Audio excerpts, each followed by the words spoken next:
পত্নী গৰিমালৈ জুবিনৰ লেখা। গৰিমা, তুমি কিয় কান্দি আছা? ঠেত আকৰিজনী, তুমিচোন জানাই মই যে আকাশত উৰি ভাল পাওঁ আৰু ভাল পাওঁ।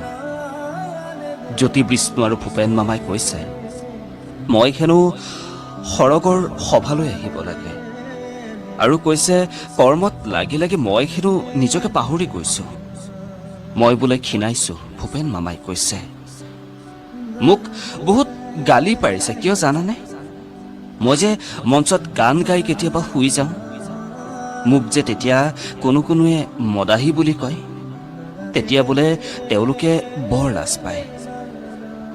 গৰিমা, মই শুনিছো আমাৰ ঘৰৰ সন্মুখত হেনো লোকাৰণ্য হৈছে। সেইবোৰ কোন জানানে? কবলৈ বেয়া যদিও কওঁ শুনা, সেইবোৰ জুবিন পাগল। সিহঁতে মোৰ দৰে কাকো খাতিৰ নকৰে। মোৰ দৰে সিহঁতৰ কোনো জাতি নাই, কোনো ধৰ্ম নাই। পাৰিলে সিহঁতক বুজাবা, গালি নাপাৰিবা দেই, নহ'লে মই বৰ দুখ পাম। আজি গোটেই অসম বন্ধ হৈ পৰিছে। গাড়ী মটৰ, দোকান পোহাৰ, স্কুল কলেজ সকলো।